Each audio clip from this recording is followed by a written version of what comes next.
Welcome to the American Grown Podcast, hosted by Austin Sullivan. The American Grown Podcast will focus on people from different walks of life and their journey to where they are now. Now, turn up your volume and settle in for a great episode. Hi, I'm Austin Sullivan. This is the American Grown Podcast, recorded inside the Colortech Creative Solutions studios. Today, we have Mark and his wife, Chris Thomas, owners and operators of Bamberger. Mark and Chris, welcome to episode 30 of the American Grown Podcast. Thanks for having us. Oh, yeah, thank you. Yeah, appreciate you both coming in. Some of the subjects we want to hit on include how Bambergers came about, what your roles are at the company, and Mark, you being mayor for 13 years running, right? We want to talk about that. And then, if we have time, talk about the items you brought, God, family, and country, which I know are very important to you.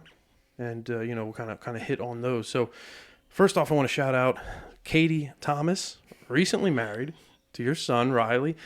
She is a worker and a phenomenal young person here at Colortech. Oh, yeah. Nice. We love Katie. She's awesome. Yeah, she really is. And Mark, I think you mentioned something to my father about her because we were looking.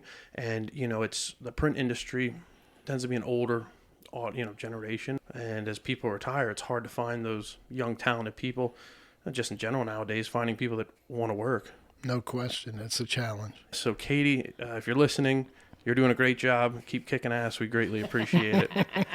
Yeah. So let's kind of just set the stage. This is actually my second episode ever that I've recorded with two guests, so feel privileged, right, okay. feel special. Awesome. Yeah, we're special. The other, and the first one went well, so I got, knock on wood, this should go well also. The other episode was episode 17, featuring Mike Safor and Matt Funk, owners of Funk's Restaurant, and then Mike had owned the Eagle Hotel up in Fredericksburg, and he sold it to Matt Funk, so I think it'll go real well. Let's get some background. Let's start with Chris, start with ladies first. Okay, well, my maiden name was Bamberger, so obviously Bamberger's is my family's business. It was started by my great-grandfather, Irvin Bamberger. It was himself and his brother started it. It was Bamberger Brothers. Then in, not exactly sure when, but he eventually bought out his brother, and in 1973 we became incorporated to Bamberger's Incorporated. We started in 1916, so we're well over 100 years old now, so we're very proud of that. Phenomenal. Yeah, so after my great-grandfather, then my grandfather Franklin took the helm. After Franklin, then my father David Bamberger took over, and he just recently retired, and now Mark and I have kind of taken over Bamberger, so yeah. Wow, so I didn't know 100 years. 107. 100 plus. There we go, 107. Get it right, Austin, get it right. That's a long history here in Lebanon County. Yeah, and we started out, obviously in 1916, cars were not what they are today. So I think it mostly started out with storing cars, doing batteries and tires, and because we're talking about basically the Model T at that point in time. Oh, wow. And they also sold home goods, so it was a little bit of like a hardware store. Okay. As well, so. I was wondering, 107 years, maybe some horse and buggy. No, I'm just messing. But wow. They probably stored buggies. I don't know. I know they stored cars like over the winter and stuff like that. Yeah. So when Bamberger's first started out, do you remember like what some of the main services were that you had to offer? When I was a child, we did a lot of we sold a lot of tires. Okay. And we had multiple locations as well. And we had gas stations too. Wow. I didn't know that. We had over 10, 12 gas stations, ranging from Elizabethtown, Nutropoli, Jonestown. Yeah. All over. Yeah. I never knew that. Yeah, all over the place. Yeah. We definitely have changed over the years, which is why I think we were able to still be in business, because you kind of have to change with the times. So, it started out just batteries, tires, and that sort of thing. And then it grew into, what it is today. So, right. Yeah. Well, perfect. Mark, let's get a little bit of background on you, and then I got a question to kind of ask based off what Chris just said. Sure. Well, I was raised in Lebanon. I was the youngest of 7. We lived in a three bedroom home, row home on Willow Street near 14th Street. So for those of you who go throwback in Lebanon, I was right near the Butex playground. Play a little hoop with people like Sam Bowie and that sort of thing. So I was raised with humble beginnings, but I had a dad who was he was a Korean War vet. He was an airborne ranger. He had 2 Purple Hearts, 3 stars.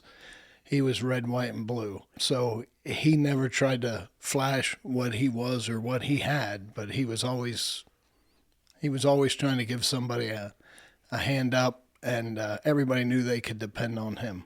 I was raised by a guy that was always my hero. From there, when I got out of high school, I went to trade school, worked my way through trade school. My parents didn't have a whole lot. They didn't offer a whole lot. And so I worked my way through trade school, got out, and me and my brother, who was also in trade school, we went to school together down near Philadelphia. When we got out of school, we opened up a garage. I was very young when we first went into business. Okay. Do you remember the name? What you called your garage? Thomas Automotive. Perfect. It makes sense. Yeah. 3rd Avenue and Maple Street. Keep it simple. I love it. We opened up a garage. Unfortunately, my brother had gone to body and paint school. We went to the same school, but he was body and paint. I was a mechanic. And when we bought that shop at 3rd Avenue and Maple, the city promptly gave us a visit and said, no painting cars. You can have a garage here like it's always been, but you can't shoot. You can't be painting cars. So we made the transition to strictly automotive repair, and that really was never Mike's bag. He was a body and paint guy. So at some point, I think we were about 19 and 20 when we actually opened the shop. And Mike just, after about 5 years, said, hey, I want to sell out. You may gladly take over my half of the business, or we can go out together. I said, well, I'm not doing this without you. I'm gone. That ended that. Now, a shout out to my Uncle Jim. Jim Riley, one of my heroes, was a prominent attorney here in Lebanon. If you remember Igley Riley, Sheffy, Schrum. Oh, yeah. Tongue twisters. Yeah. Okay. So Jim Riley was my uncle. When he found out no one would give a 19 and 20-year-old kids a loan. Right, you're young, yeah. Who's going to give you that money? My mom said to me, your Uncle Jim's waiting to hear from you. I said, what are you talking about? She said, well, you just reach out to him and talk to him. So Jim called us into the office and let us know that he wouldn't be happy if we left him stuck with a gas station, but he was willing to help us get our first business going. Wow. So that was my first business and how we got into it. I mean, it is all about family, and I think life in general is connections, who you know and like-minded people. Now, I want to quick go, your dad was your hero. Mm-hmm. What traits and what did he instill in you that you are instilling into your kids, into Riley, your son, and then Mackenzie, your daughter? Well, back then, it's hard to appreciate somebody in their time. But my dad, what I loved about my dad was he was always all about the people that he was serving. So we go out, we do a job. He was in excavating, and he also did asphalt paving. He would, sometimes we would have pretty big disagreements on what we're charging customers because he was always looking out for the people. And he'd say, well, look, this lady's 75 years old. We can't charge her a lot of money to do this job. And I'm thinking, well, I need a new pair of shoes for school. Right. And I'm wondering why we can't make a little money here. Yeah. But my dad, the lesson I would say I learned from him more than anything else was he relied on God to provide for his needs. In the end, he left us so much. And his goal was never for the riches and the fame. His goal was to help people out.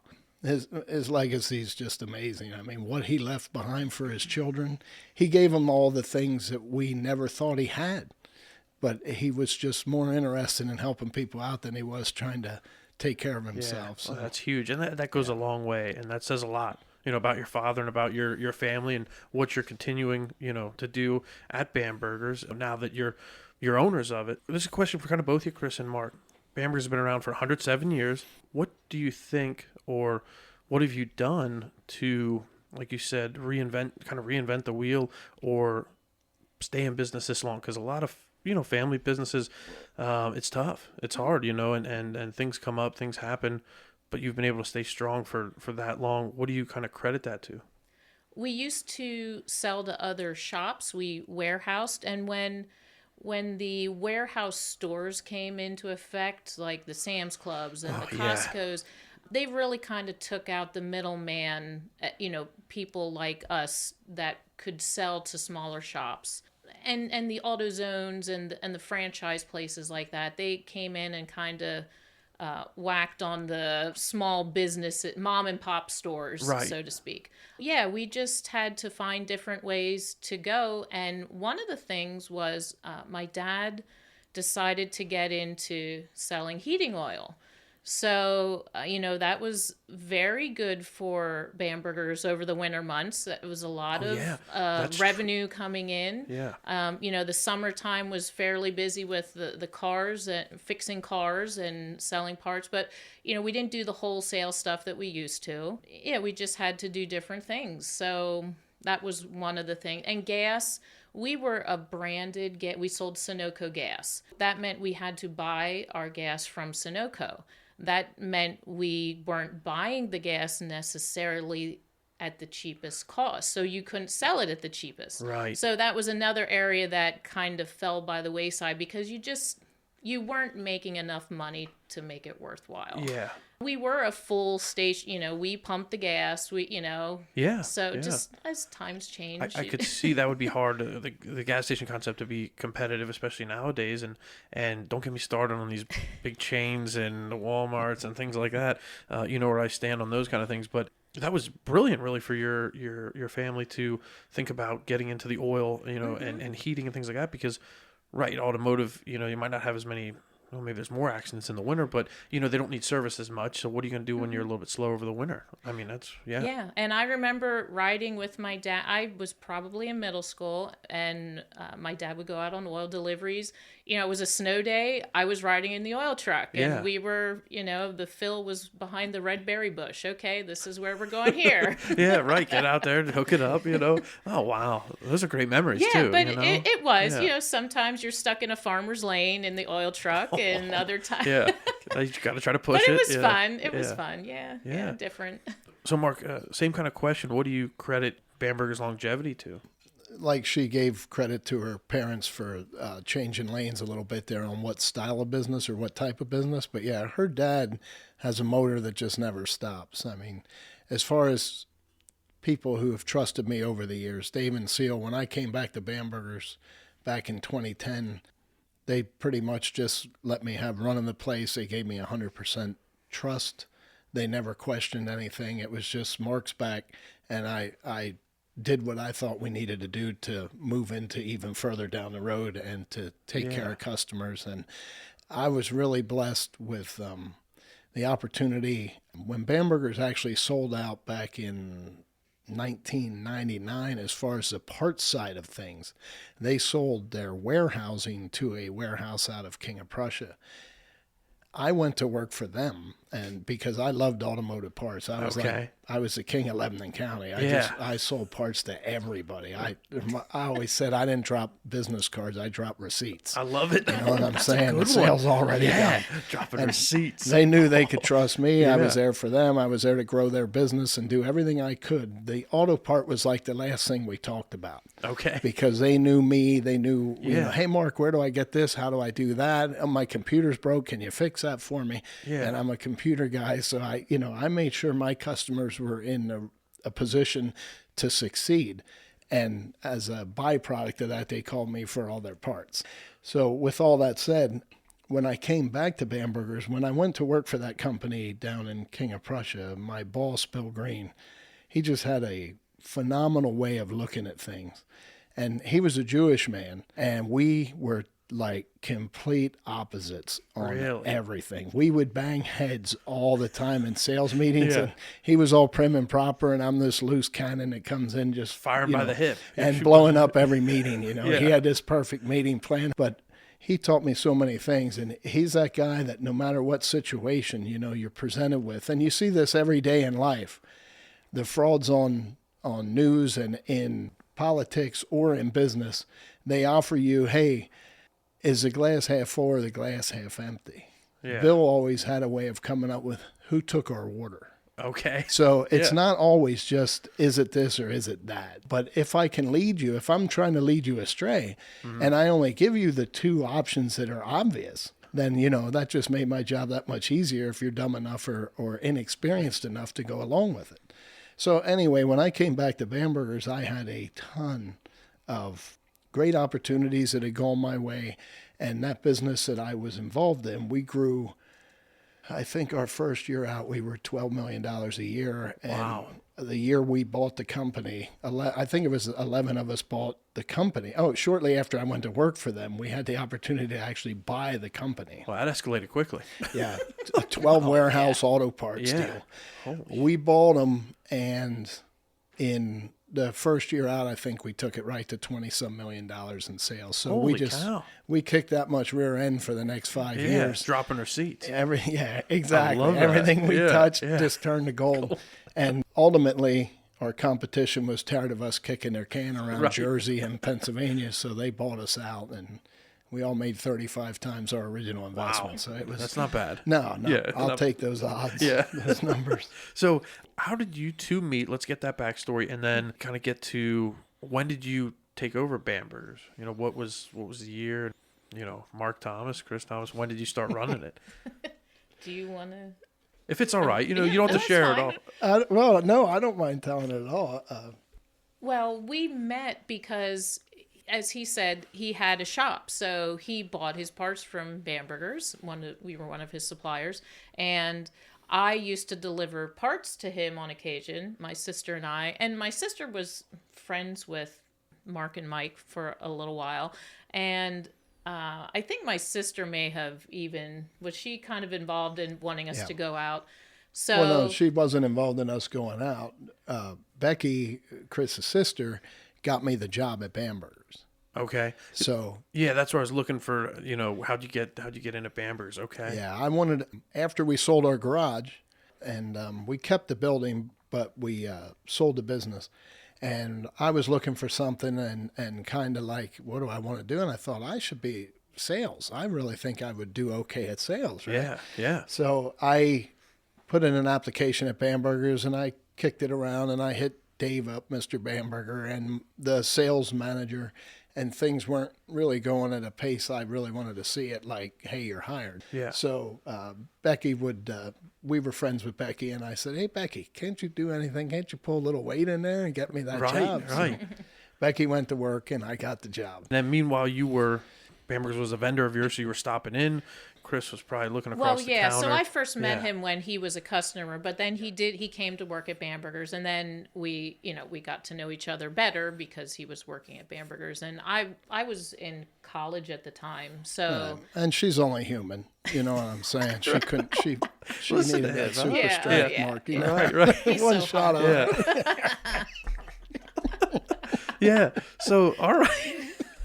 So, the rest is history kind of from there then, Yep. huh? It pretty Yeah. much is, yeah. I said to my sister when I came home from our first date, I said, this is the man I'm going to marry. So we kind Wow. of knew right away. Knew right away. Yeah. Yeah. A stud over here. Yeah. Yeah. Yeah. Just ask him. You just ask him. Yeah, his head's not going to fit out the door when he goes to leave. Well, yeah, and the feeling was mutual. I knew that Chris was a woman for me.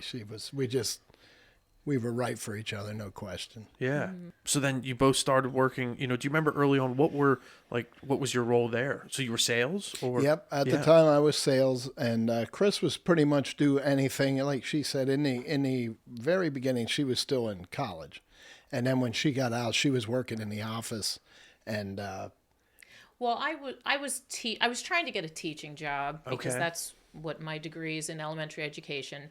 But after substituting for a while, it was kind of like, eh.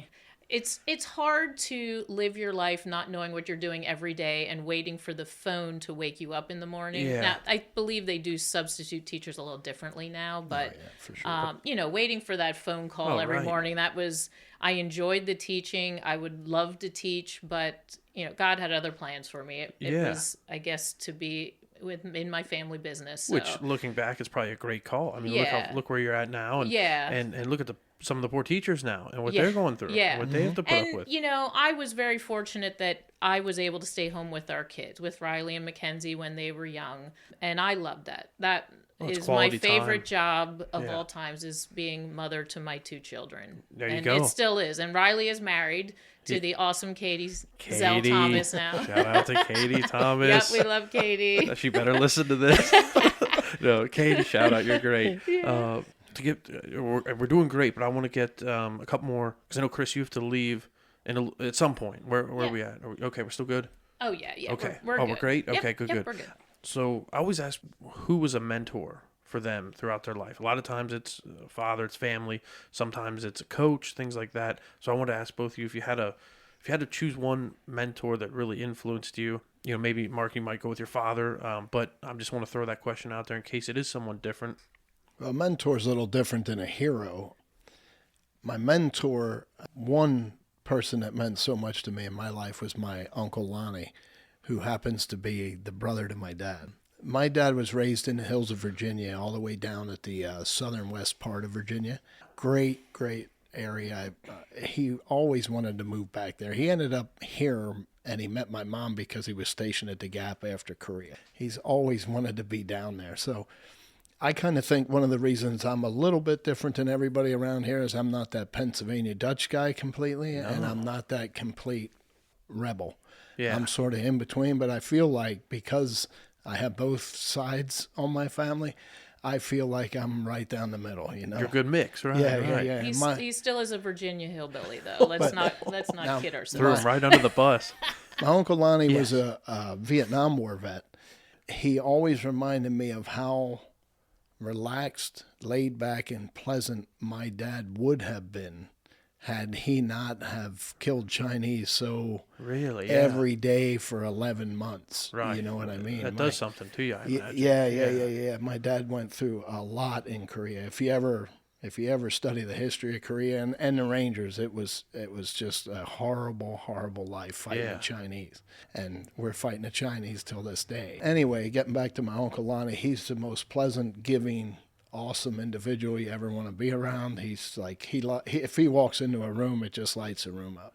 As far as mentoring, he was always like a life coach to me. I only saw him a week or two out of the year, but we talk on the phone, everything else, and he had a huge impact on my life. Chris, who would you say? I am really struggling. I can't really pinpoint one specific person, but I do feel like there have been many people in my life that have just been very positive and encouraging. And I think that is one thing that we're missing today. I think that our young people, because of all just being on social media, and I even find myself, if we're all together as a family, looking down at my phone, looking at Facebook, and we're just not having those relationships. I just feel so blessed with, my parents. I was super close with both of my parents. They were always really involved in everything that I did. And I just, and even some teachers. I had some really excellent teachers at Cedar Crest. It makes me sad that I feel like our young people today are not having those relationships with friends or with their family. I can't really specifically pick one person, but just I had a lot of really positive relationships in my life. I couldn't agree more. And my father, he's been saying, at least lately, but I feel like always, kids used to actually go outside and play. Mm-hmm. Nowadays, you don't see kids going out. They're not playing basketball or baseball or football or anything. They're just on their phones. I don't even know if they even go on a computer anymore. It's just literally their phones or their PlayStation, Xbox, and things like that. And and then the worst thing, and I know I got to stop, but everybody, it's popular. This TikTok. I don't know if you heard of TikTok. I don't know if I've heard of it. I haven't gone on it. Don't go on it. Don't go on it. Don't. I'm too afraid of the Chinese. I got sucked into it. Yeah. Well, that's it. It's owned by the Chinese too. It is. It's part of that, and that's why our government is trying to ban it on all of their devices. But it just it came out, I think, around COVID, and I said to Courtney, I'm like, I'm not getting on it. That's for young kids. I don't need to look at this. What is it? But it's just the algorithms, and whether Chinese Russian, American, whoever puts the apps out, because Facebook, they have their algorithm, and Instagram and things like that. It's hook, line, and sinker. They know how addicting. to Exactly. bring you in. Yeah. Yep. They know how, yep. And it just shows you things that you want to see. Printing, Yep. Eagles, I mean, everything. Philadelphia Eagles, I'm a big Eagles fan. Podcasts, and next thing you know, 20, 30 minutes go by, maybe an hour, and it's like, really? Did I just, I know. Did I just do that? Yeah. So, I know. yeah, stay away from that. Anyone listening, if you're not on TikTok, because I held out for a good year or two. My sisters, they got sucked into it on my mom's side. Then next thing you know, Courtney's like, "Oh, I'm looking at TikTok," and I was like, "Okay, I'll check it out." Shouldn't have done it. Yeah.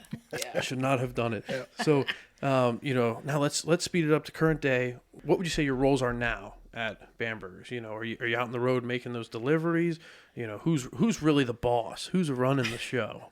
Oh, Mark is definitely the boss. Is he the brain? He's the brains behind the operation. Brains and brains and the brawn. Yeah. Ooh, okay. Yeah. Yeah. Not really. Yeah. I just try to be the supporting cast. And that's very important. Sometimes I don't do great, but I try. No, she's awesome. I'm usually in the office answering phones, doing the bookkeeping, talking to customers. The one thing I would like to say to people, and if any of our customers are listening to this, I'm not sure that our customers realize how much, and I'm sure this is the case with any business owner, how much we really, really care about them as our customers. Great point. And trying to give them the best service that we can give them. So, if somebody calls and something didn't go quite right or they have a problem, it really hurts me to the core to think that a customer would think that I would be purposely not giving them the best service and product that I possibly could. Yeah. So that's just something that I would like to leave with everyone. No. We really do care about our customers, whether they believe it or not. But we do. And we lay it eyes open at night when it's cold and windy and thinking, oh no, that delivery wasn't made today, it's going out tomorrow. Are they going to make it? Is it okay? You're right, dude. We worry about that stuff. Hot water to shower. And Mark, just real quick, I think it's a great point to bring up, because I think, especially at Bamberger's, I know here at Colortech, I think that separates family businesses from these larger corporations, these larger Absolutely. Operations. Yeah, Yep. they don't really, I don't think they really care as much. It's not the one-to-one relationship that you all offer. And I think that's definitely something that sets you guys apart, sets us apart, But yeah, Mark, what are your thoughts? Pretty much the same. The one that runs the show is the customer. And right behind them is our employees. We couldn't do it without them. I have employees that have walked through fire for us and our customers. And I mean, you have some that their heart isn't always in it. And that's a little frustrating. But by and large, we have really good employees and we have great customers. It's kind of funny, because I'm conservative, sometimes you get labeled different things, and I think that's funny. I say, well, you should be with me at midnight when I'm in a basement that you won't ever be caught alive in. There you go. And right. I'm trying to fix this person's heat. And guess what? They don't look like me, but I'm in their basement at midnight. Yep. So anytime anybody wants to come along, I'm in that truck. If we are afraid someone's going to run out of something, I'm up in that truck. I'm 54 now. I'm not old. No. I'm not a spring chicken now. You look good. Things hurt more in the winter. You know what I mean? Yeah, Hips and knees and ankles. It's a little hard to get in and out of that I'll truck. hop in that truck for 2 or 3 hours at a crack, sometimes 6, 7, depends on what it takes. But I'm out delivering people's product, and it's because we do care. And unfortunately, we'll lose some sleep. My prayer every morning is for wisdom, grace, and mercy. Part of wisdom, grace, and mercy is I want to extend that. And I want to know what I need to be doing that's best for the masses. Sometimes people get frustrated, but I told people point blank, vote better. Yeah. When they call in and hey, I want that done right now, you always can't. Yeah, I did before COVID and before the government got so deep into our lives that now I can hire somebody because they're not even out there to be hired. So it's the last few years have been different, but I will say that our customers run our business. Yeah. To kind of spin off of that, I heard a saying. Adam Kuhn was on the podcast. He is on State Farm Agency, and he said there's a quote that says the name on the door, Bamberger's, Colortech, State Farm, whatever it is because of the people inside. Without those employees, you have really nothing but a shell of a business, That's right. And then without those clients, there's no work for those employees. So it's an ecosystem there. And to then spin off of what you said with finding people to work. I don't know if you ever listened to Mike Rowe and Dirty Jobs on Discovery Channel. Mike Rowe. Yeah. So he has his own podcast. Great guy, phenomenal guy. He was here locally, I think Words Candies years ago, and he was on a podcast recently. And I'm going to get these numbers wrong, but for the listeners that really want to dive into this, it was Mike Rowe. He was on Theo Von. It's another guy that has a podcast, and he had said something like 7 million men, I think between the ages of roughly, let's say 24 and 56, 55, that are not getting a job, working. Yep. That blows my mind. Yep, no doubt about it. Like, what It pays what do too they good do? to be at home. It's scary to think that, because there's great opportunities out there to make a living, make a career, and people are just, I guess, at home. I often say, while I'm a terrible Christian, I believe 100% cover to cover in my Bible. One of the things that I will point out, if we were all following God's guidelines in how we approach life from a Christian world point of view, God says, by your sweat you'll earn your keep.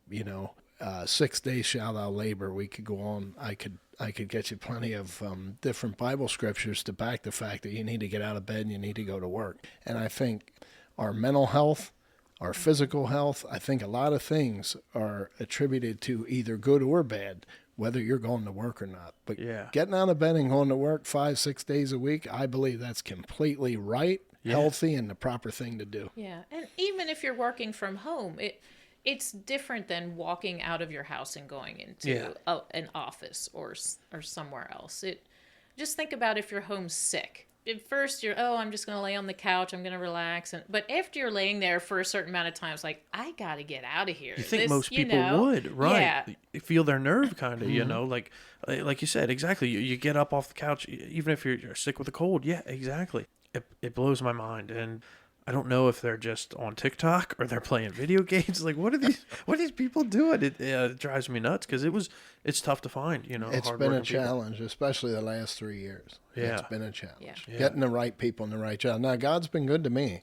I mean, my auto mechanics right now, my auto shop and truck shop, they're hitting on all cylinders. I had a couple of guys from church come on board, and I sent one of them with Riley to HVAC school. They graduated, and they're working for me. And the counterman I have is from our church. He's a good kid, and they're willing to work every day. I mean, they come to work with the right attitude. That's awesome. Yep. Get their hands dirty. And now they're young, which means I ask them sometimes how they got to work. Right. These young kids don't quite have it all exactly, together. Exactly, right.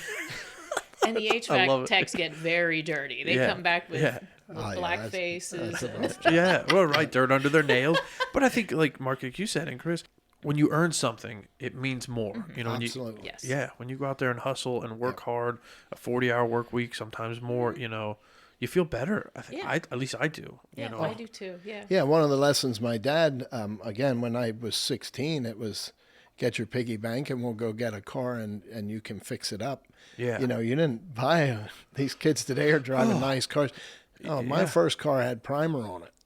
And we learned how to paint, and we learned sanding was the worst, Right. And he wasn't giving us nothing, and it wasn't because he didn't have it to give or he didn't want us to have it. He just knew the best way for me to take care of something was for me to earn it. Yeah, it means more. It'll mean more to Absolutely. you. So is Riley, is he in the family business? Yes. Yeah. Yeah, he's one of the HVAC Phenomenal. techs. Yeah.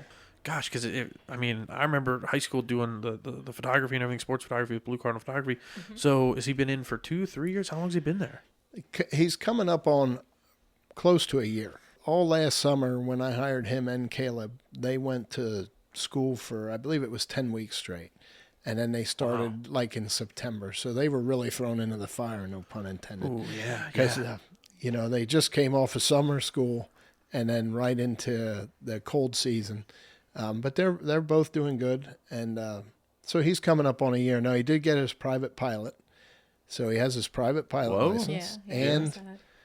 So we'll see what God has in store for him there. And he did a year of school he's at Word of Life Bible Institute. Right, he did a year at Word of Life, and right now he's doing Liberty He has full college classes, Yeah. and he's been maintaining them while While was he's going working. to school and Yeah. working. Yeah. Yeah, Wow. I think he just has a semester left, and he will graduate with a bachelor's in marketing, I believe. Yeah. Marketing and So I'm finance. proud of him. Oh, shout out to Riley. Yeah, Keep yeah. killing it, young man. That's great. Good.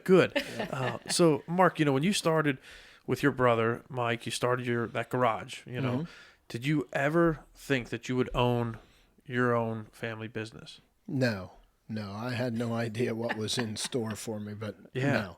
I knew I would have, I always saw myself as in business. Like I said, my dad was always in business. My mother was always a hardworking, she was a Willow Street Riley.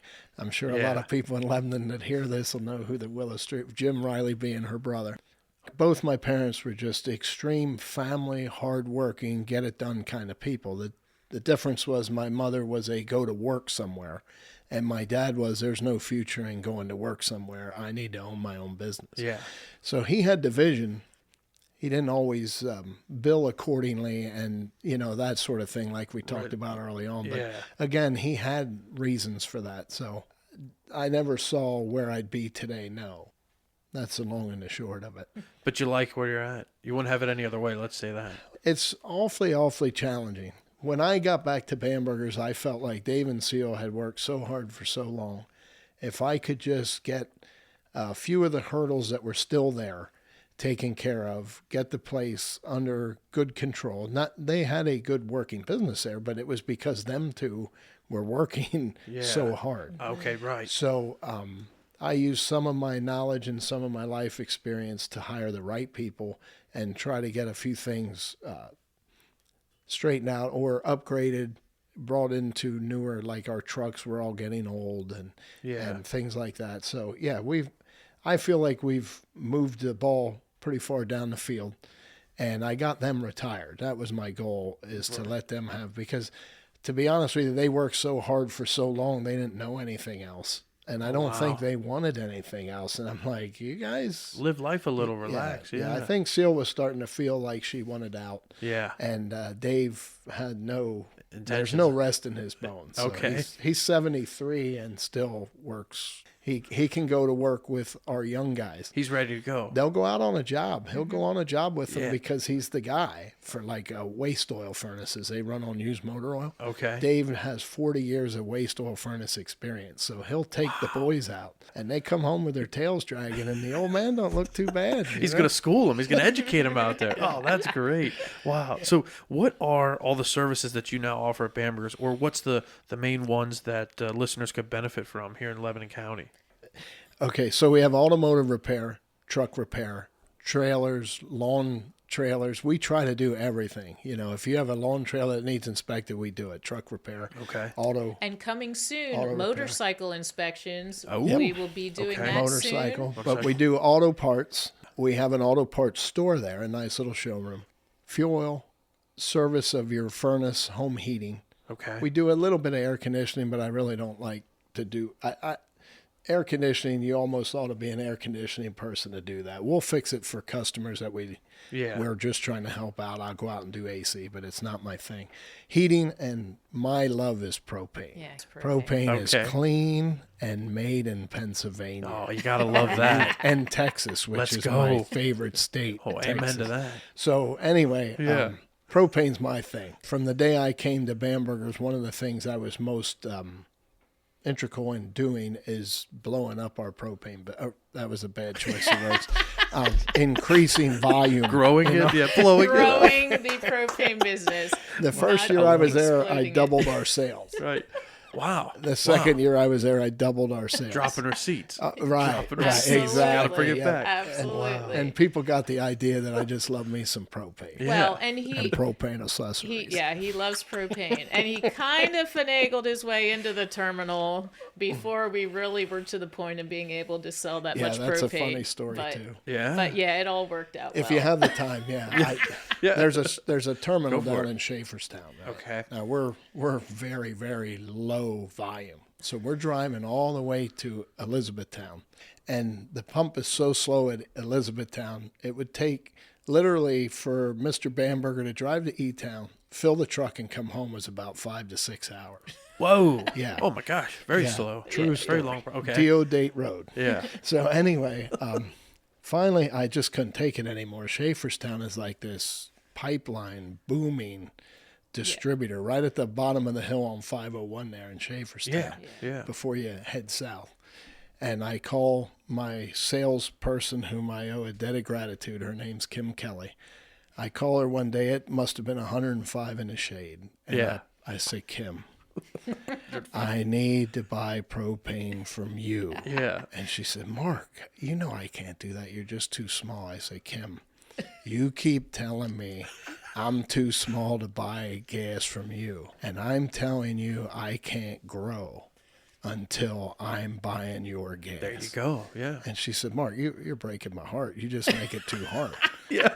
So she said, let me call my boss. Love it. Yeah. But I can't imagine he's going to say yes. And when she said, how much volume are you doing? And I told her, she chuckled. Yeah. And, Yeah. it's like it wouldn't even show up on her chart. Right. She called me back and she said, you're in. No. She said, you better not let me down. Yeah. And she said, you better grow that business. And if you get in the way of my big tankers with your little trucks, I said, Kim, I'll pick up at 4 a.m, 2 a.m, whatever. I just need your gas. Yeah. I'm in and out of that terminal in 15 minutes with 3,500 gallons of gas on my back, and Holy I'm cow. gone. Yeah. 10 minutes from home. So, yeah. And that was a blessing. what that did was gave us the purchasing power, price, Yeah. to be able to go out and, hammer it down with the big boys. Right. Shout out to Kim Kelly for Yeah. making that call and to her boss. she's not Yeah. local. Where was Kim from? Okay. She, at the time, New Jersey. And now I believe she's semi-retired in Florida. Yeah. Good for her. I Yeah. hope I helped that happen. Yeah, exactly. You made that happen. Yeah. Oh, I love it. So yeah, let's head over to Mark being mayor of Cornwall for 13 years and still mayor. Tell us a little bit about how that came to be, and what are your duties as mayor? It came about, I was having a land rights issue. I asked the borough for permission to put a wood boiler in, and I was told I could put one in. I didn't need any permits. Shortly afterward, I had what I now totally believe was a personal issue. Someone was not happy with me in several ways, and they used the wood boiler to come after me. And the reason I say it wasn't just a wood boiler is they came after multiple things. And they were using council. They wore council down. Okay. Council was fair in the beginning. Council asked me some questions. I answered them. I told them exactly how I went about. And again, I'll say it. When I put my wood boiler in, I was told that's no different than putting an air conditioner on the side of the house or a generator. You don't need a permit. You can go ahead and do the work yourself. That makes sense. Yeah. So what ended up happening, long story short, is several of the council members lied to me. And while I was on the phone with them, talking with them, it was like we were best friends. And then I get to the meeting, and I don't even know this person anymore. And I'm thinking, wow, this dude, when he's grandstanding, is totally different than who I was talking to just the other night. Two-faced. Yeah, Right. So I was pretty upset. My dad, of course, came to me and said, hey, I got enough money. Let's just sue the borough and let's get this done. And I said, you know what, Dad, we're going to live to fight a different way. I don't want to just make the lawyers rich. Even though Jim Riley was mom. I was going to say, yeah. I don't want to just make the lawyers rich. And I think God's going to have a different plan for me, but I'm not sure what it is yet. So lo and behold, me and my brother decided to run for council. There's my brother again. Okay. Me and Mike are like, glue. Two peas in a pod. All right. Yep. So we're going to run for council. Turns out another Thomas, who's no relation, Bobby Thomas, is running for council. And Paul Varenisek, who was on council at the time but was leaving, contacted us and said, if you guys win, I'd be interested in still serving. So when I went to get my petition turned in for council, the lady behind the desk, who was awesome, she was so great. Awesome. I can't remember her name, but she would help you through the little things of running for office, Okay. She says, well, the mayor position's open in Cornwall too. I said, what? Yeah. And she said, yeah, the mayor position's open. I said, well, I need to be on council. I can live I need to have voting and I need to. Yeah. And she said, well, you can run for both and choose what you want if you win them both. Oh, okay. I said, whoa, I never knew. So short story long, I run for council. Mike runs for council. I run for mayor, and Bob Thomas runs for council. We all win. So I waited. They kept calling. People were calling and asking, hey, are you going to declare? Are you mayor? Are you councilor? I said, well, I don't have to declare, so I don't think I'm going to. So by waiting till January 1st, what that did was my council seat that I won bumped off another councilman. If I would have declared mayor, they could have got together and reelected one of the councilmen that just got blown out. And the problem I had with that is I wanted to blow as many of them people off that council as I could. Yeah, and clean house, which was probably needed. Well, that's what I thought anyway. Yeah. So Cornwall was in a real bad shape back then in 2009. It was terrible. That's where we were battling the county for EIT funds. Okay. We had laid off an officer. We were looking at laying off another officer. We were $200,000 short on income because of the EIT debacle. They pulled like $250,000 from our annual income, just like right now. And then they wanted $1 million back. So we were looking at down the barrel, and nobody wanted to be mayor or councilman back then. But anyway, we were able to flip 4 out of 7 seats in drop of a hat, basically. Okay. So I was pretty happy with the result. Since then, I'd like to think we got Cornwall turned around fiscally. Unfortunately, we did run into some hard times, and the council, against my request, I had vetoed a tax hike the year before, but when it's 7-0, I have no veto power. So I didn't veto their tax hike just because I would have been doing it for political, spike the football. Right. I'm not here to spike footballs. I'm here to keep Cornwall on track. And more important, as important, is defend people's land rights. I'm a big land rights That's what guy, got you kind of in this. Oh, absolutely. Yeah. Right. And again, had they not lied, had they not stomped on my land rights, she was in tears the day that wood boiler came out. Yeah. And she said, do not take that boiler out.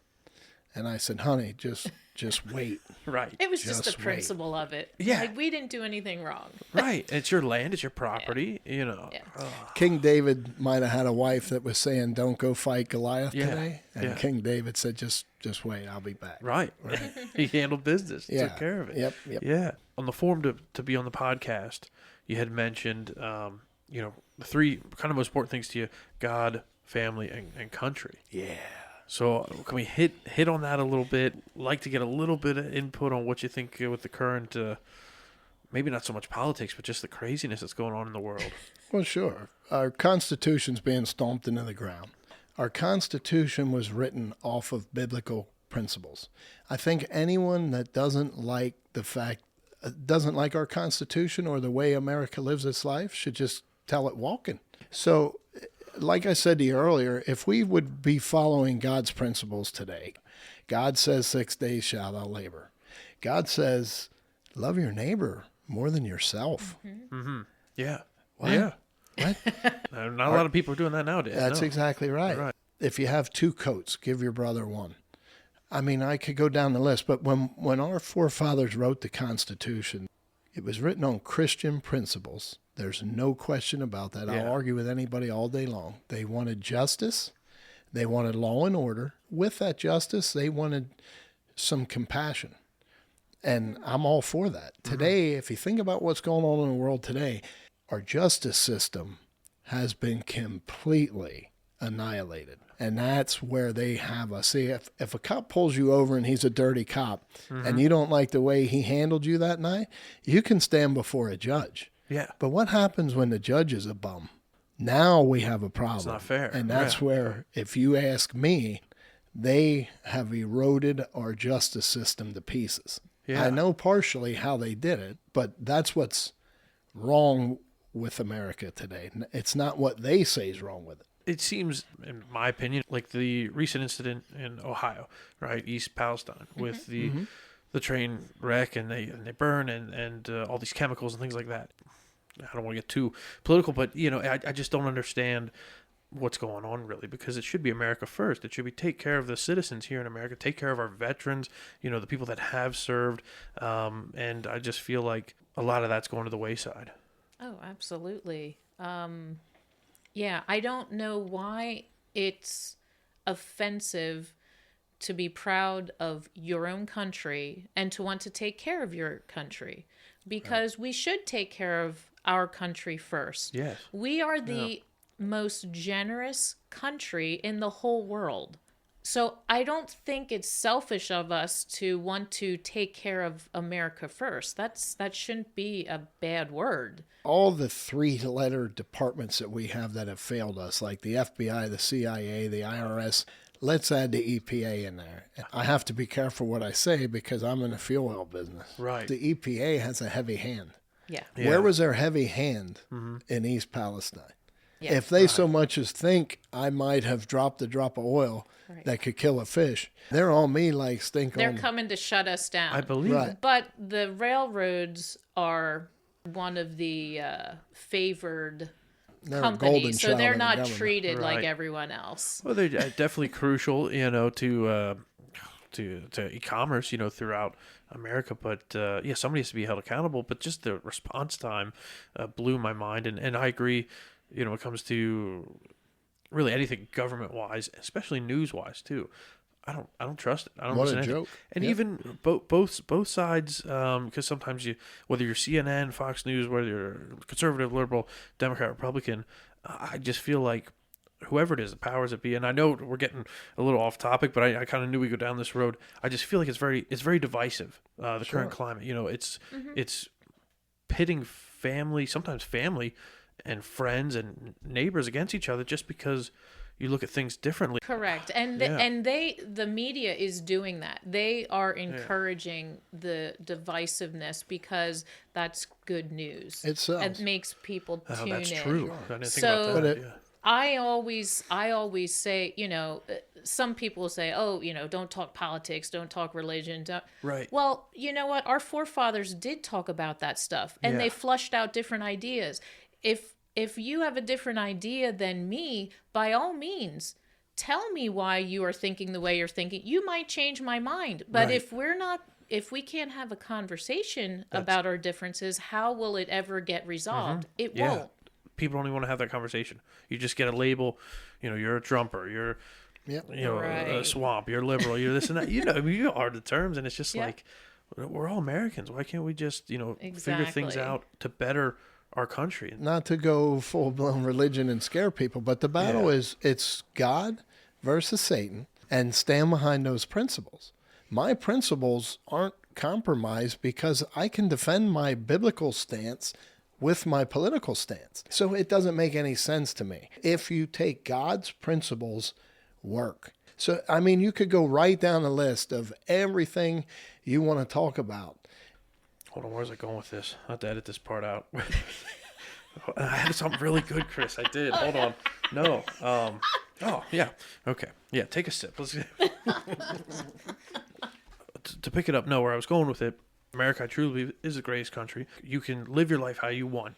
That's what I'm getting at is makes America so great is you can pick. Yep, you want your own absolutely. business. Yeah. Or you Yeah. want to work for somebody. That's the American way. And where it got twisted is now they want to shut Christians down. You are singled out. I mean, I've been canceled twice. And when they cancel, they come at you. They want you. They want your family. They want you down and they want you out.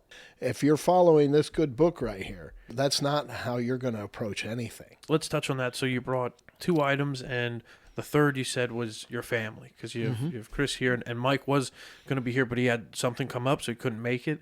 Maybe if we ever do another, we could have him on. But let's talk about what you brought for the listeners. There'll be photos up on American Grown Podcast, Facebook, and Instagram. Well, sure. Where I really got pushed into the mayorship as well, one of the things that got me into it was a group called Cool. They were the constitutional organization of Lebanon when they started, and they switched to Constitutional Organization of Liberty. They taught the Constitution. It would be a 2-hour course a night, once a week for maybe 8-10 weeks.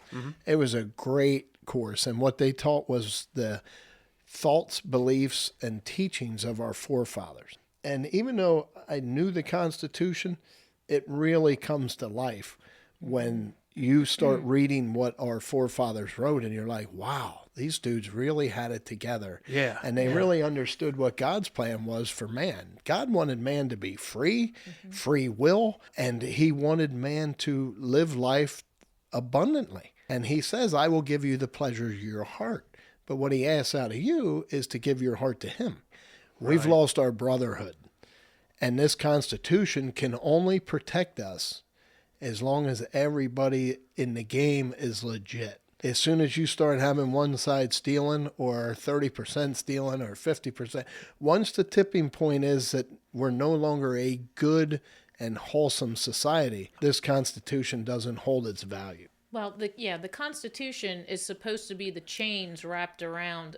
Man is inherently selfish and want to do what is best for us, which is not always necessarily what's best for the country or other people. So, yeah, the Constitution was supposed to be the shackles or the, handcuffs on our leaders that they could only go to a certain extent. So when you ignore that, that takes that governor off. So anything is possible. And knowing the further we got from them and the writing of the Constitution, the more corrupt and more we try to push the limits of all of these things in the Constitution. That's why states' rights are so important, and that's why the balance of powers is so important. Ronald Reagan and Donald Trump were the only two non-one world order presidents. And that's what made Ronnie so great, and his ideas about how great America was. He was spot on, by the way. America was incredibly awesome. And then, of course, Don, being a businessman and a common sense guy, dude was spot on. When I used to give speeches and stuff, I would open up with, I hate the Republican Party, but I hate the Democratic Party even more. If you read the Republican Party's platform, it's spot on. So when you see a Republican who's out of line, he's out of line. I can defend the Republican platform. I see what you're saying. I just can't defend bums like Graham. Mitch. They'll run out and do their spike in the football, you know what I mean? Like Lindsey just yesterday said, he's going to, if they won't shut down the border, he's going to do this, and he's going to, where's he been? It's about money and power. It's all about money. Yeah. Money and power. Yeah, follow the money. Right. Unfortunately, I have to... You got to head out, Chris. I have to head out. I'm having such a good time. I have to come back again. Well, thank you. Thank you for joining me. Thank you for having me. Yeah, Appreciate it. Let's get one. If we look at the camera, I'm going to take a picture of us all together, and then Mark and I can finish up. We're almost done. Yep, Awesome. Two more questions. So much. Thanks, Chris. We'll see you. My last two questions as we get to the end, we'll get those. But no, I hope that at some point we can all come together and figure this out and move forward. Like I said, when you have kids, I think you really start to look at things differently. Oh, there's no question about that. When 911 happened or 9/11 happened, I drove home and I grabbed Riley. Yeah. And I took him in my arms and I just hugged him with tears coming down my face. And I just wanted to make sure he was okay. And that's the truth. I mean, I as soon as I saw it on TV, I hung around for a few minutes at the garage I was visiting, Dale Richards' garage, which is still out in Fredericksburg. I headed right to Cornwall to get my arms around my son. Yeah, so we do want a better America. We want a future for our children. And the thing of it is, any smart leader uses history as probably more so than any other factor, because history tells you where you've been. It sure should be part of the guidelines for where you're going. Exactly. I heard a good kind of quote or saying, A players, whether it's a company or government, you tend to hire B players, and B players hire C, and C hire D, and so forth. Where it should really be, if you're a B or C player, you want to hire up. You want to hire an A, hire B, someone that has a different viewpoint, has a different skill set than you, and will better you. Sure. Yeah. And I just feel like that should be not only for local business, but for government. You want to elect the best people to represent you. And I feel like sometimes in government, people have been in for so long, they've served so long that they forget why they're there and who they're there for. Oh, no, you're absolutely right. And I see how it happens firsthand as mayor. When I first became mayor, I was all bright-eyed and bushy-tailed, and it was great. And 4 years in, I was going to get out, and then I had a meeting with the chief, and he said, the officers are concerned about you running for mayor again. And I said, well, tell them they don't have to worry, I'm not running. And he said, well, that's kind of what they're worried about. I had no idea. Honest to goodness, I had no idea what my officers thought of me, and I didn't care to a point. But I was happy to know they wanted me for a second round. So my brother bailed out. He didn't like really all the He wasn't into it. Yeah. No. And I stayed on as mayor, and then the same thing happened the third term. And, of course, my wife said, well, if you're not there, who's going to defend the poor people in Cornwall, the old ladies? And whenever I'm lecturing my council, sometimes I tend to lecture and kind of talk down to them at times. And it's not what I want to do. It's just when I'm aggravated with where we're at. I say, well, you're looking at this we have the wonderful people in Spring Hill Acres. We have the Iron Valley people. But what about the old lady who lives in Miners Village? It's 80 years old and gets a little $800 or $900 a month paycheck or a Social Security check. Yep. What about her? You're going to put another $50 on her, another $100 on her? She don't have it. Right. And that's who I want to cater to, is the people that, and I get that from my dad and my mom. I mean, being from Willow Street, I always look at it as that was my family. Man, I bleed for those kind of people. As long as they're trying, why wouldn't we want to help them out and support them? Yeah, and live by the golden rule: treat others as you'd want to be treated. Exactly. Right. Being mayor, I wanted to ask this question: the old, it's a quarry now. Are they gonna tear that down and put like a swimming pool complex and housing development? Am I in the right area? Yeah. No, you're right. It's the open pit. No, that's not going to happen anymore. That was on the table. They were going to develop the area. They were going to put in a water park right above the... Yeah, I remember hearing about that. Yeah. It would have been awesome, but I told everybody from day one, while they were jumping up and down screaming that we need to take away their land rights, I was defending it and said, that's not going to happen, but neither is this park. It's a pie in the sky, big deal. It's not going to happen. And when a developer does something like that, they have to pre-sell so many homes. And I just don't think there was a market for it back in that time. And over time now, it's sort of fizzled out. And that project's pretty much, well, it's definitely dead. Do you think anything will ever come about that quarry, that open pit? Well, right now, I believe it just went into new ownership. So we're waiting to see what the new owners have in mind for it. Things are going to change up there, I'll guarantee that. Yeah. Because it can't stay like it has been. It was a blessing to have it stay the way it was. For so long, Yeah, and a lot of people are like, no changes in Cornwall. And I say to them, well, then buy it and you pay the taxes on it, right? Because they just don't connect those dots. Mm-hmm. If it's your land, you have the right to do with it what you want as long as it doesn't impact anybody else. Anyway, we'll see what comes of it. There's been a lot of talk about a lot of different things going on, but as of now, there's been no plans submitted. Just curious. I figured while you're here, I better just get that out there. I'd love to have that as my private swimming hole. Oh, that'd be nice. Put a deck there. You could do a lot there. Shooting range, all kinds of stuff. Little dinghy out there. Yeah. So, Mark, to wrap it up here, I got two more questions. How can our listeners connect with you and follow along on your journey? How can they, if they need Bamberger services, how can they get a hold of you? Well, the easiest thing to do is just call in. That's 717-272-6641. My my business email is Bambergers Inc.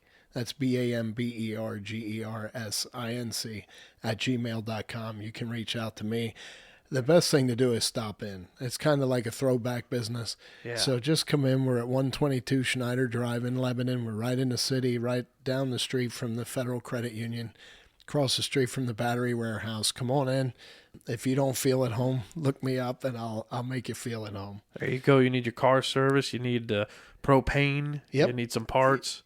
You name it. Bamberger's got you covered. Yep, we sell propane tanks. We'll bring them out and put them in place, as you know. Yeah. And we try to take care of people, and we're open 7:30 to 5:30 Monday through Friday. There you go. Local family-owned business right here in Lebanon County. Got to support them. So now, before we close out, is there anything else you'd like the listeners to know? Well, it's been a pleasure. I really appreciate you. I appreciate you and your dad. I appreciate your business, your Colortech. I see my name on your lights once in a while out on the sign. I can honestly say it's been a pleasure.